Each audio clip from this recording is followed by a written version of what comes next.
everyone, I'm Lilah McDonald, a teenage social entrepreneur and founder of Water Us. I'm also host of NZ Business Magazine's podcast, Sustainably Ever After. Proudly brought to you by Office Max, New Zealand's leading workplace and education solutions provider. I'll be exploring the incredible world of sustainability and entrepreneurship. On this podcast, I'll be talking to guests who are making waves in the world of sustainability. Those who have built businesses with a purpose, those striving to make their companies greener, and those leading the charge for social and environmental change.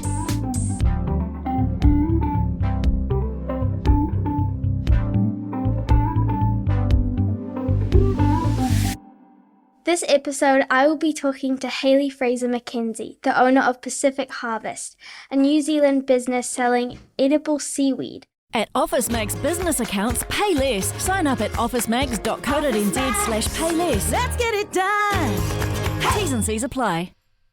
Welcome, Hayley. Thank you for joining me. Thank you for having me. Now, you're not originally from New Zealand, so where did you grow up? I grew up in Zimbabwe in Africa, and my grandparents were farmers, and my dad grew fresh cut flowers. But before that, he also grew tobacco, which I call the bad weed. I now grow the good weed. I don't grow the good weed, but we sell good weed. And so, yeah, my whole kind of childhood I was surrounded by plants or people growing and selling plants for sale in some form or another. So whilst Zimbabwe is a landlocked country and doesn't have any ocean around it, I've definitely always felt that working with plants and, working from the land and now the ocean just seems like a natural fit for me. I don't believe that you originally went into seaweed, though. You had a few jobs before. So what were they and what made you transition to seaweed? So in my 20s, after I finished university, I went to London and worked at Walt Disney, which was a really fascinating place to work because it's such a global company and lots of learnings around understanding. I mean, I studied marketing at university, so working in a company like Disney, which, by all accounts is very good at marketing, was just a fantastic place for me in my early career to learn, and very global because a 4-year-old in England is going to like the same things as a 4-year-old in Japan. So it gave me a real kind of global experience and just understanding what was important to the consumer. Because at the end of the day, your customers at Disney were children. And so we were involved in making toys. And if the toys weren't fit for purpose, then they weren't going to be appropriate. And so I had lots of learnings. I left Walt Disney and I went to the company that made Bob the Builder and Angelina Ballerina and a couple of other children's brands. And I worked in the licensing area. So we basically made all the merchandise and worked with retailers to sell those ranges.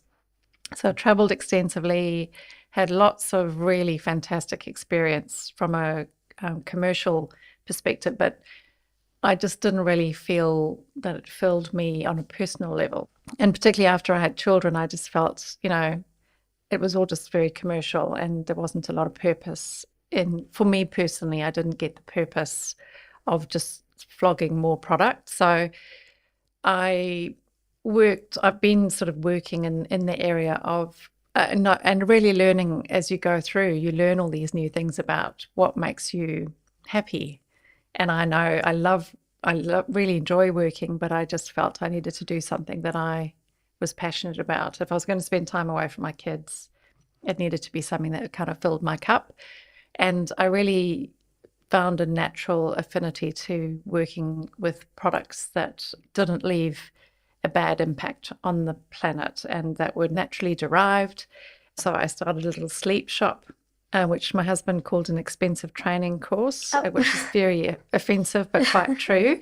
And then I also had a stint working at New Zealand Trade and Enterprise, which was fantastic in many ways because it gave me lots of experience working with different types of businesses, working in different markets. So it was really exciting. And I've always been interested in export and global markets. And that role was great because it gave me lots of that. And also I loved the fact of promoting things that came from New Zealand, and the fact that New Zealand could offer things to the world that from our little country in the bottom, of the planet, that we could actually compete on a global scale and we could bring something different and special to a global market. So yeah, I guess that background in international opportunities in natural products. I then, when I came across this little seaweed business for sale, I just thought, wow, New Zealand is really geographically isolated. We've got a very clean environment. The seaweed, the more I learn about seaweed, the more excited it got me. And I thought, this is something that we can do from New Zealand that, we can offer the world. So a little bit of a round and about trip of things that I didn't like, but also each opportunity just gave me something, learning about myself and what I was looking for in a career. So you bought Pacific Harvest about 4 years ago? It's just coming up for 5. Oh, Yeah. Almost 5 years ago. Yeah. At the time when you bought it, was seaweed a big thing? Or, is it bigger now? Do you think it's grown? Well, definitely. Seaweed is not new. It's been eaten. Well, we're just a food business, but seaweed has many different applications, whether you're looking at, carbon sequestration, bioremediation, there's bioplastics, biofuels, cosmetics, fashion. They're making materials from seaweeds. This is fascinating, and the more you learn about it, the more exciting it becomes. But as a food, seaweed has been eaten since time began, and it's very common, and certainly has continued to be very common in Asian cultures, but the Western cultures have sort of moved away from it, or not really. It hasn't been a key part of our diet. But recently, and I think particularly since COVID, that started to change because people started to be more proactive, more trying to sort of prevent themselves from getting sick. So looking for ingredients that were naturally better. But it's also coincided with people becoming more aware of land-grown food and the impact that has on the planet. So seaweed is the most phenomenal thing from a food perspective, because seaweeds don't have a root system. So they use the whole surface area of their structure to absorb all the minerals and nutrients in the ocean. They all photosynthesize, so they're producing oxygen. There's different statistics, but the most common one I see is that 70% of the planet's oxygen is thanks to seaweed. Wow, so if we didn't have 70%. Seaweed, this planet would struggle to survive. And that's because if you think how much ocean there is on our planet, and then different seaweeds grow at different depths. So it's like a 3D environment. So there's just a massive biomass that's photosynthesizing, producing oxygen. It's cooling and cleaning the ocean. The seaweed in the ocean brings benefit to the ocean. It's not taking from the ocean. We don't need to add water to this crop. We don't need to add fertilizers. It leaves the environment much better than, when you compare it to what a land crop might do. Many seaweeds actually grow much faster than land crops, and they have a lot more to offer because they're much more mineral rich. The concentration of minerals is much higher in seaweed. It's fascinating. The more you learn about it, the more you just think, wow, New Zealand has 16 times more ocean than land. Wow. And we have like the 8th or 9th longest coastline in the world. Why are we basing our economy on the land? It just doesn't make sense to me. And this is an economy that's good for the planet, and it's good for people because the mineral richness in seaweed is unrivaled. You just won't find the same concentrations in land plants that you do in the sea plants. So is the best way to eat seaweed by adding a bit into your diet or by replacing some of the land-grown vegetables? Yeah, that's a great question. And I think lots of people think of seaweed as an Asian ingredient. So I spend a lot of time Sushi. telling people exactly, sushi is delicious and it is made from one type of seaweed that typically they will put into a big, vat. They will add flavoring and seasoning and spices. And some brands do this better than others. They sometimes add other ingredients like a rice flour. They will roll it flat and then they fry it or bake it. And that's what makes the crispy sheets, which are really delicious and often, great to eat as a snack. I think probably far better for you than eating a packet of crisps. But it's quite a processed product. There's often quite high fat content. It varies from brand to brand. In our mind, if you think of, broccoli and cabbage or carrots, each of those vegetables is quite different flavor and different recipes that you'd put them in. And it's exactly the same for seaweed. In New Zealand, we have over 1,000 species of seaweed around our shores, and each one of them, not all of them would be edible or tasty, but each one is different. Seaweed is not nori. Seaweed is a big group of different types of sea vegetables, and each one has a different flavor, different minerals, different nutrients. And as I said earlier, because the mineral content is really high, you don't need to eat a lot. You just need small amounts into different meals. And ideally, just like we know we should eat land vegetables, in a variety, and we shouldn't just eat broccoli and that be the vegetable. We want to eat different vegetables from the land.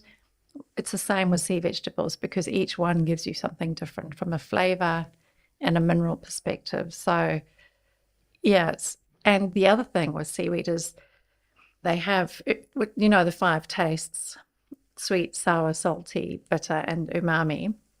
Seaweed has umami. So when you cook with seaweed, you bring umami, or this gives you the depth of flavor in your cooking. So you can add, a couple of nori flakes into a tomato-based sauce and you won't taste the nori. It just deepens the flavor of the sauce. And you're getting all the minerals and you're getting that saltiness that you might like, but you're not getting all the sodium. So it's a much healthier, more versatile ingredient to cook with every day. So our kind of recommendation is add it to what you're already doing. Don't think that you have to change your diet. Just, instead of having salt, just add some seaweed flakes as a garnish or as a seasoning, and you get lots of benefits from it. So I would say that many people probably don't include seaweed in their diet. If someone didn't and then they started eating seaweed in their diet, what changes would they see? Like, what does it? So again, that's another great question. Each person is different. So seaweed is known to have a very high level of iodine, and that is a mineral that we need to help our thyroid. Your thyroid is really important because it runs lots of systems in your body, like your hormones, your sleep, your digestion. And when your thyroid is healthy, all of those things run, your metabolism, all of those things run well. Seaweed is very high, typically, compared to other foods in iodine. And lots of people think it's just iodine. That's the reason to eat seaweed, because it's good for you, for your thyroid. And it is, but I've got 2 products, sea lettuce and dulse, that actually have more iron in them than spinach. Wow. So each type of seaweed is quite different, and your body needs minerals and nutrients to run properly. Just like, when you're driving a car, if you put bad petrol into it, your car's not going to go well. It's the same with food. When you put good things into your body that it needs, it will run optimally. So seaweeds are much more mineral rich than any land plant because they have, as I said earlier, they don't have these roots. So they're using all the surface area to draw nutrients that are readily available in the ocean. And some of those are not available from the land, like selenium, and much higher concentrations as well, as I said. So that's why you don't need a lot. And some people are sensitive to too much iodine, so they should be careful not to have too much seaweed because the minerals are really high. The other thing I'd say with seaweed is it's important to check that the seaweed is tested, because in the same way that they absorb, they're like uber absorbers. They will absorb. That's one of the things they do in the ocean. They're cleaning and cooling all the time. You want to eat them because they do the same in your gut. They're cleaning the toxins and helping your body. They're very alkaline, so very soothing and easy for us to digest. But if they are toxic, if they're growing in a toxic environment, they'll be cleaning that environment, and you don't then want to eat those seaweeds. So you just need to make sure that they've been tested. And all food operators in New Zealand have to operate under the food code. So the food code lays out requirements for testing. And so as a food company, we comply with those. So when we get seaweed, we check that it's been tested, before we sell it. So I think your original question was what benefits would I see from eating seaweed? So you're going to definitely see, sometimes it's quite subtle because your body it's absorbing the minerals and nutrients that it needs. But it's also, seaweed is great because it's plant-based. So, it's got good fiber, which really helps with the digestion. It's got amino acids, it's got omegas, and lots of people talk about eating fish to get omegas, but the fish get a lot of their omegas because the fish eat seaweed. Oh. So it's really the sort of primary level of minerals and nutrients, which is where it's the same with plants. There's lots more minerals and nutrients in plants, and as animals eat those plants, the mineral concentration tends to go down. You get different things from the animal, like protein and etc., but the nutrients and micronutrients that we need are very dense in seaweed. So a lot of people that we work with, they know, unfortunately, some of them are quite ill. They might have an autoimmune disease, or some of them are coming through chemotherapy or radiation after going through cancer treatments. They're using seaweed to help absorb some of those toxins that are the negative side effects of those treatments. And one lady, everyone has got such a unique experience with it, depending on what seaweed they eat as well, because each one's different. So it's difficult to say overall what you'll get, but your body is just given more resources from the food that you eat so that you don't get sick, or you can prevent yourself from getting some of these sicknesses because your immune system's stronger. I'm not saying that you're not going to get sick if you eat seaweed, but you're just giving your body a better chance to be healthy than, and I would never say don't, of course, I'm plant-based and I eat lots of land vegetables, but for me, adding seaweeds into small amounts through different meals is the way I think is the best way to eat seaweed.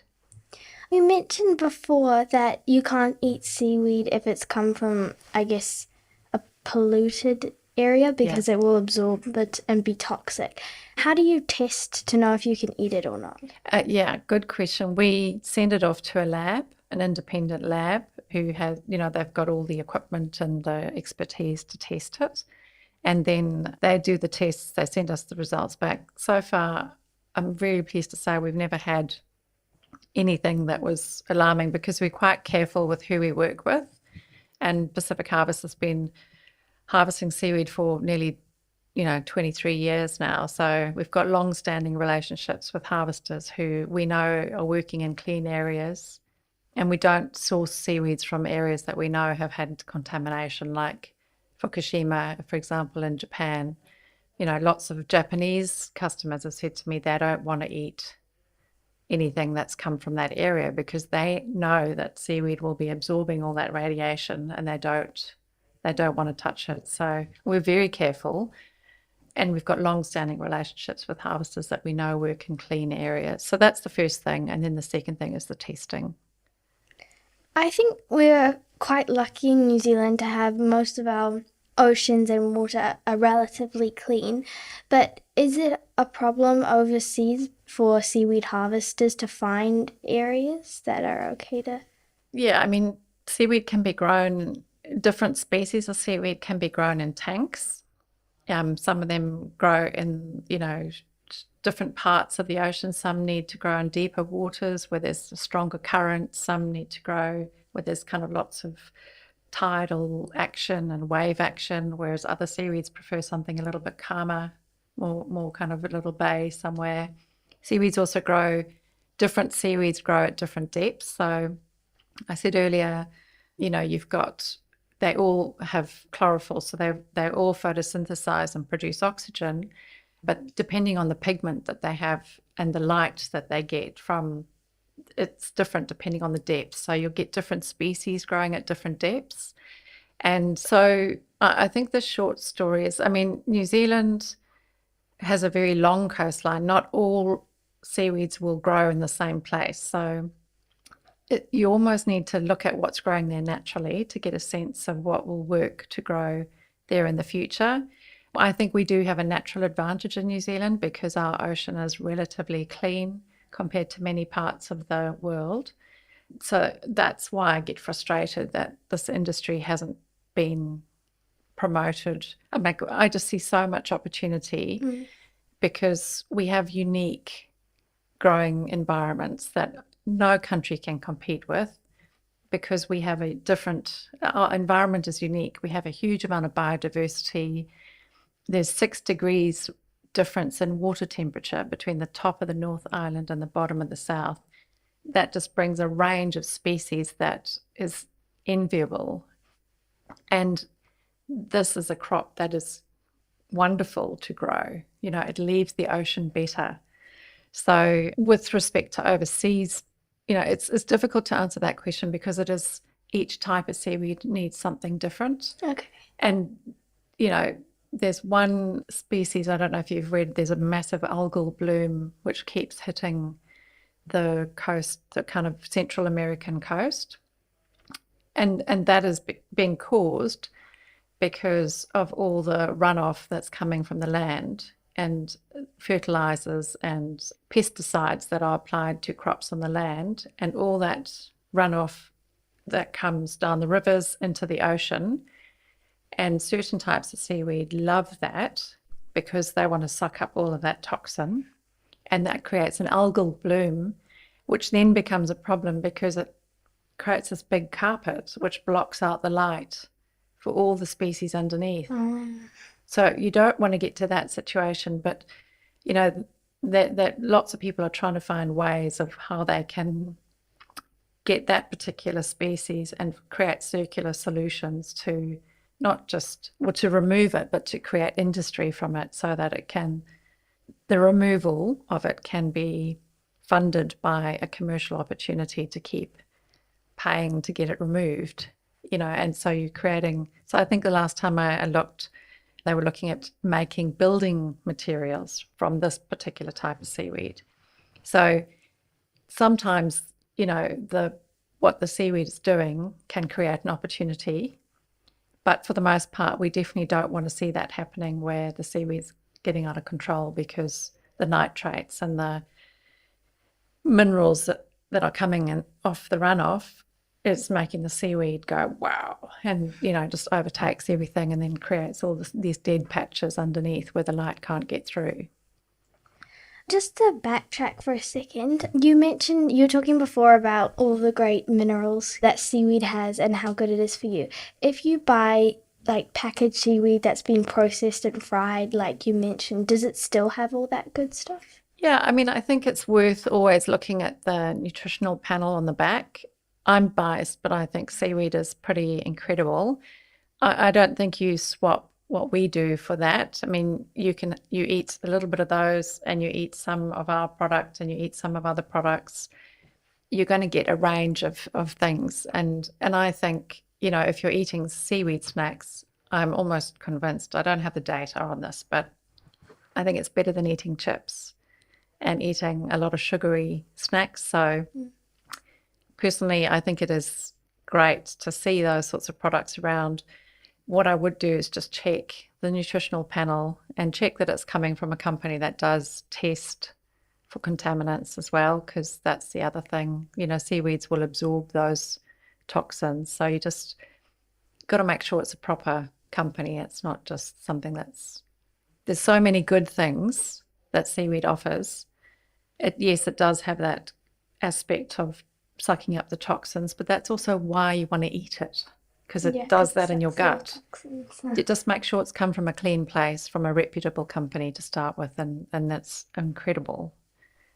On your website, it says that I think something like eating seaweed can reduce your footprint or something like that. Can you explain a little bit what you mean by that? Yeah, I think so. Because seaweed doesn't take a lot from, it's absorbing carbon, because that's what it does, and absorbing carbon at a significant rate compared to land-grown plants. It's producing oxygen, so it's a net contributor to the planet. It's not not that we want seaweed to overtake the ocean, but compared to a land-grown crop, a crop of seaweed leaves it better off because there's more oxygen, less carbon, more environment for fish and all the other little species that use the seaweed for habitat and protection and food. So you're encouraging this biodiversity, and there's always a bit of devil in the detail, and you need to get the balance right so that the seaweed doesn't become, the main thing. But for the most part, it's leaving the environment much better. And then if you compare it to a land crop, there's tractors ploughing the land, there's seeds being planted, there's fertilizers being put on it, there's water that needs to be pumped in there often to water it. Then there's a harvesting practice, which again is, requiring fuel for tractors or harvesters. And then there's all that processing. So when you compare the two different types of crops, it's just a much less impact for the world in terms of the carbon footprint. So yeah, I talk about the lower your food print, and this is rather than footprint. Okay. And this is a lot of there's lots of things we can't do anything about, but we can choose what we eat. And a lot of the issues with respect to carbon are created through food production. So by adding a little bit more seaweed into your diet, which has a lower carbon footprint than a land crop, you're able to lower the footprint you leave because of the food choice you've made. So it's a little bit of a play on words, but yeah, I just think it's I get goosebumps talking about seaweed because, and I'm literally only 5 years into learning about it because I had no idea before I started this business. But the more I read, the more excited I become about the potential it has to heal the planet, but humans as well, because of this mineral richness that's quite unique. It's quite different to anything that we can grow on the land. So it's better. It's better food, better for the planet. It's just frustrated. Why do we take so long to get these messages and build an industry that provides better options for people and jobs and builds an economy on making products that are good for the world? Yeah. I don't know a lot about this, but from what you just explained about how seaweed absorbs carbon dioxide, does that not mean that when it's harvested, it releases it again?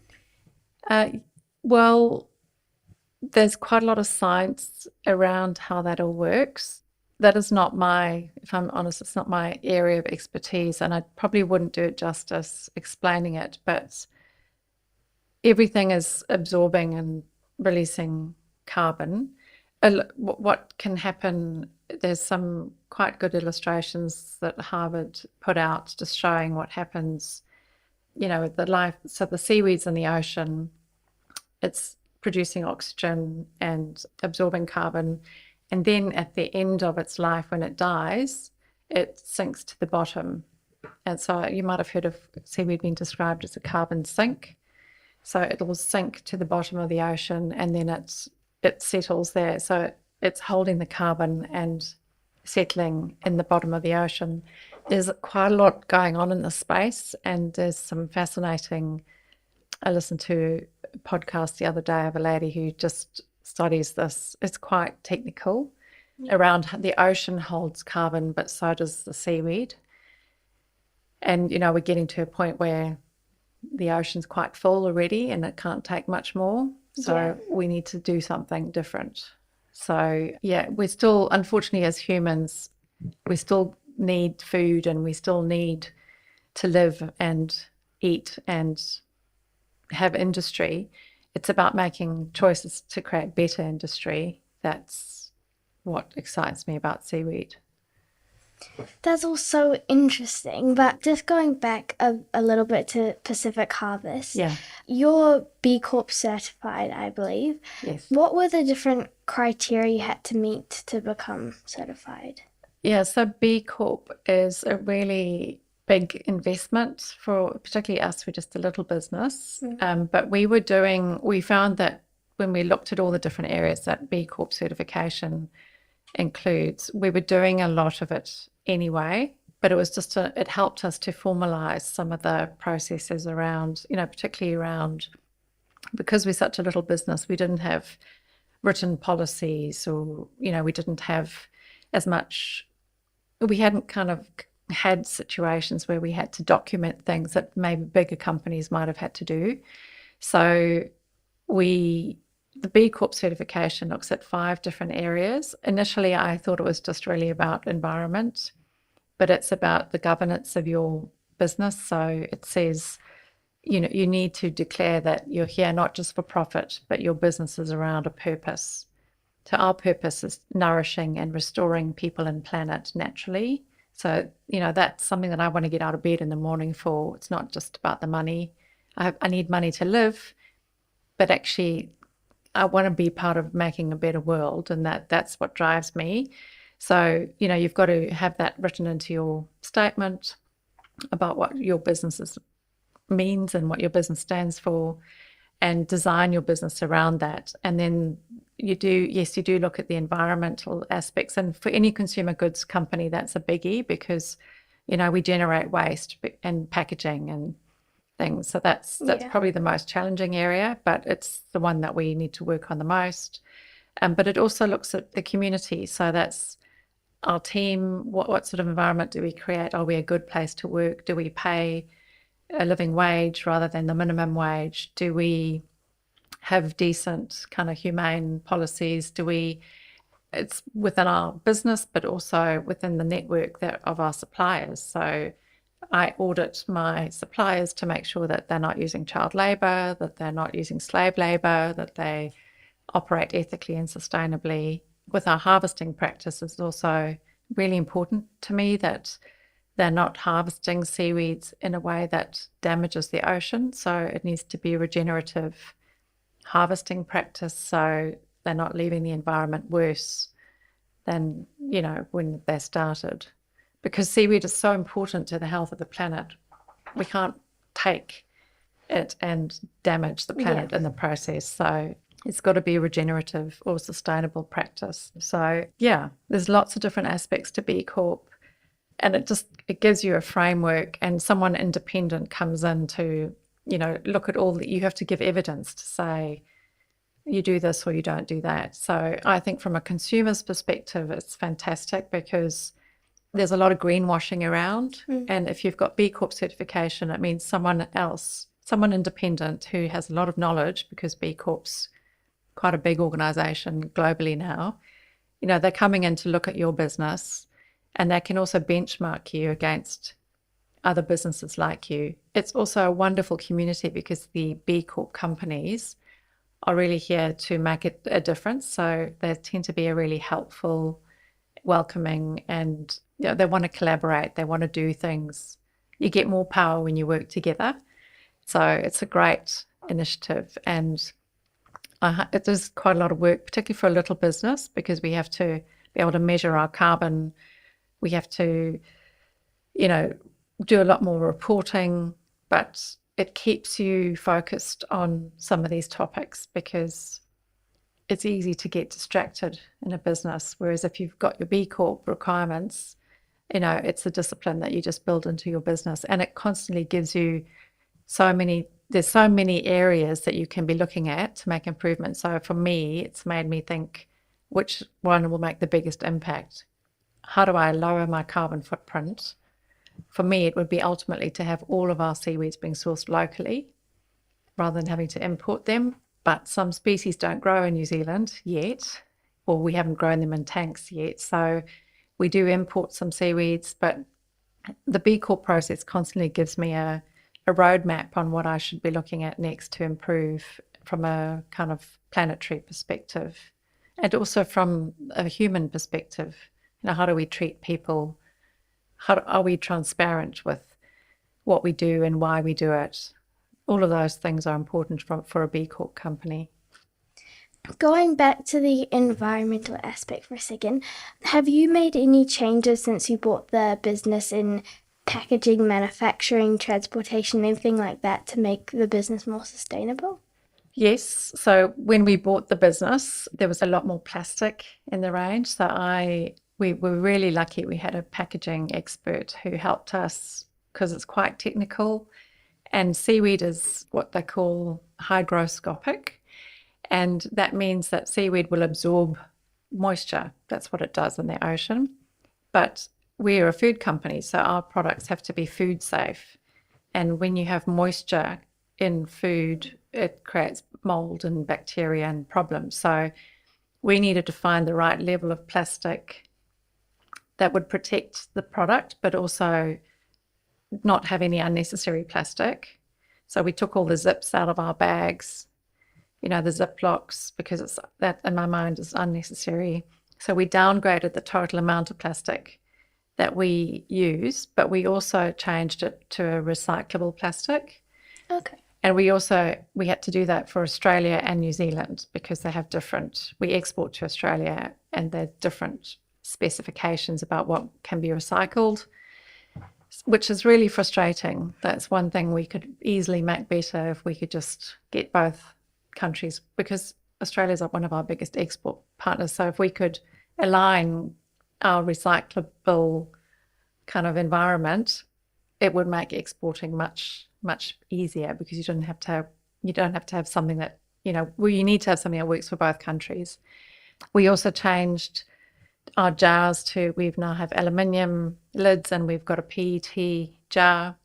We did a lot of work on that, looking at the whole life cycle of making a PET jar versus a glass jar versus an aluminium jar.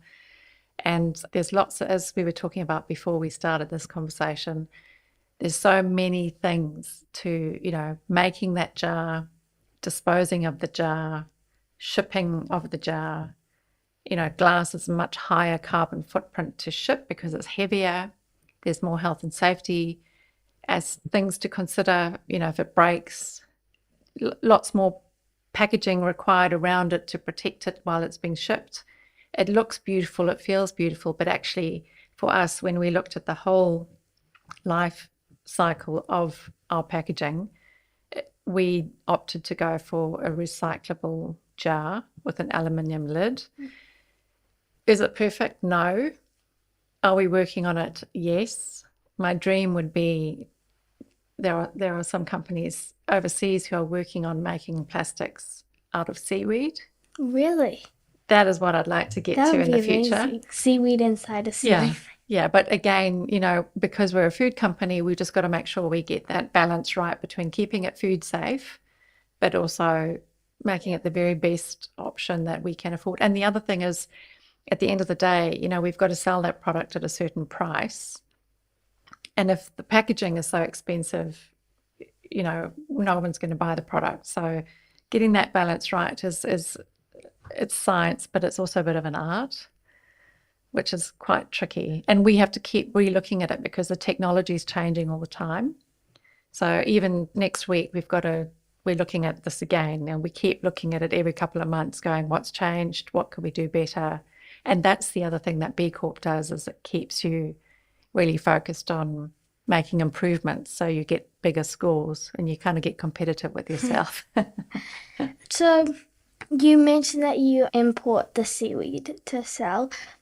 I don't know anything about harvesting seaweed, but is it grown specially to be harvested? Do you harvest pre-existing seaweed?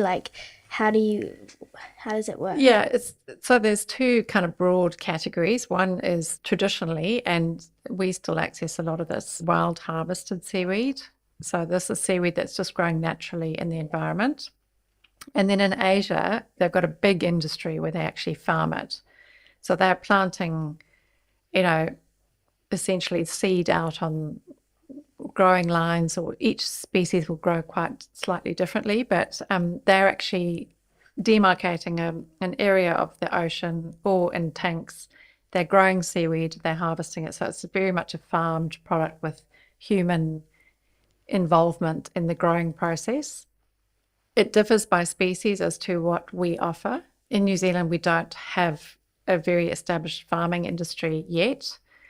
We think it's a really exciting future industry for New Zealand, and I'm also part of the Aotearoa New Zealand Seaweed Association, and we're trying to encourage the development of farming of seaweed. We've got our conference next week. So, yeah, we want to see more farming, but at the moment, a lot of seaweed that I get comes from the wild, which comes back again to what I said earlier about making sure that it's been regeneratively harvested. So, and I know that it is because we've worked with these harvesters for 2 decades, and the seaweed wouldn't be there anymore if it wasn't being done properly. So these long relationships are also really important to build trust, and sometimes things go wrong, or sometimes because it's growing in the wild, the weather conditions or something might happen that means the seaweed's not there one year where it was last year, or the temperature of the water's changed, so they move to the seaweeds will grow somewhere else naturally. So we just have those deep and long kind of relationships with the harvesters to keep those communication channels open and flowing. What would you say is the future of seaweed? What do you want to see, and what do you think we will see with seaweed in the future? For New Zealand? And the world, in general. So, as I said earlier, too much of anything is a bad thing. We don't want to see too much seaweed taking over. It needs to be done in balance, but we need to constantly look for new ways of doing things that leave less impact on the planet. And particularly for New Zealand, we're a tiny little country. We need to export to have a healthy economy. Europe, for example, is changing quickly. Now you are needing a lot of the bigger companies actually need to have written sustainability statements. If you want to export to Europe, we need to operate at the standard where we understand this and we've baked it into the way we do business.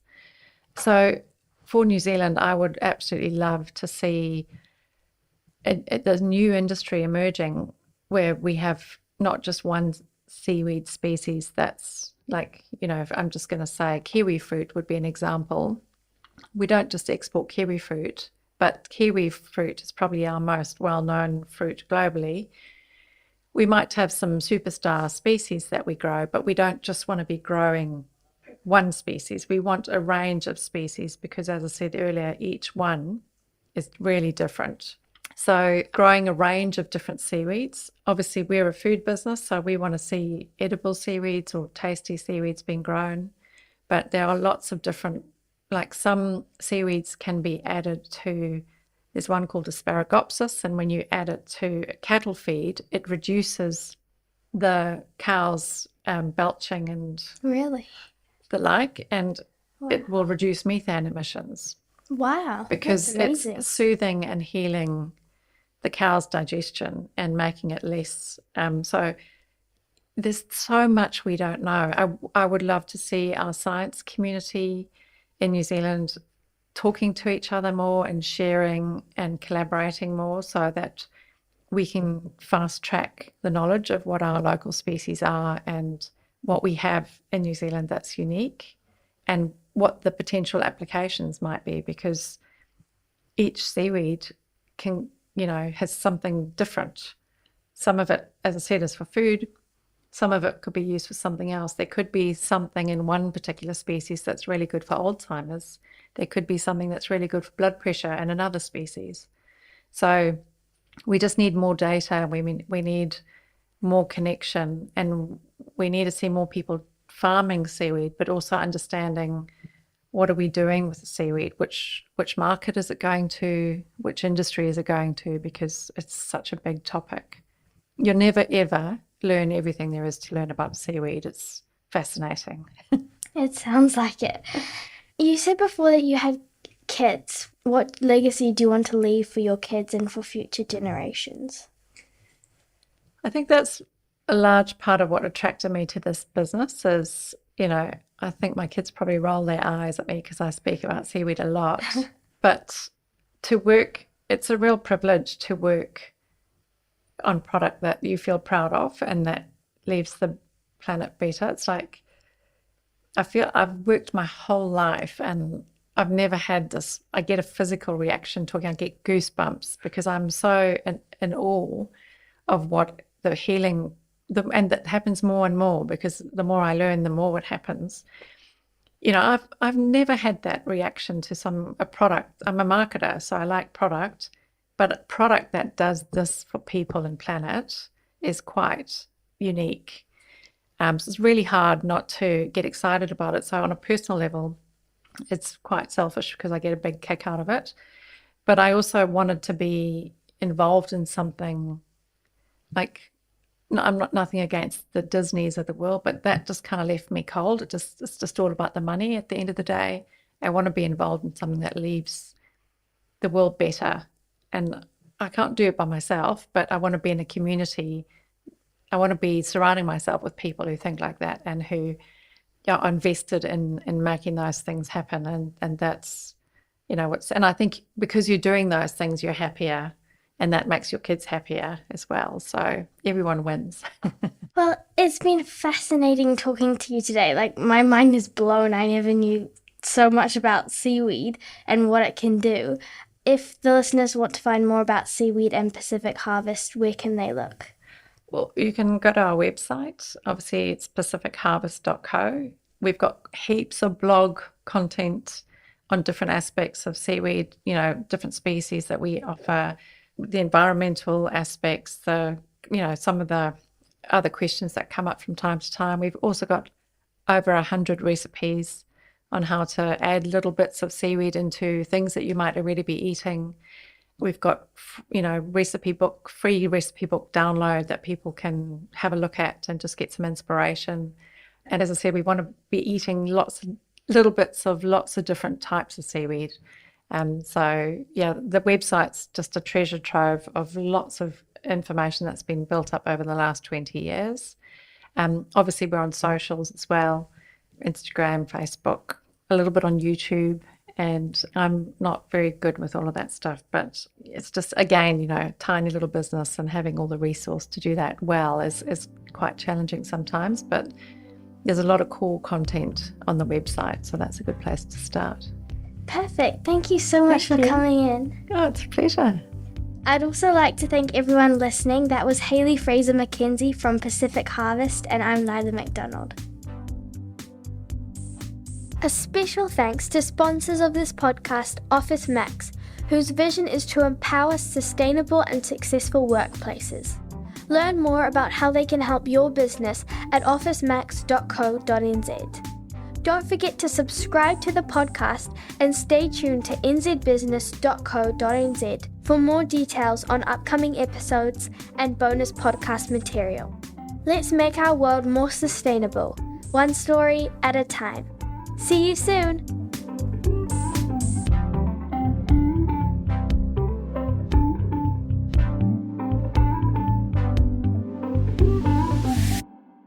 At Office Max business accounts, pay less. Sign up at officemax.co.nz/payless. Let's get it done. T's and C's apply.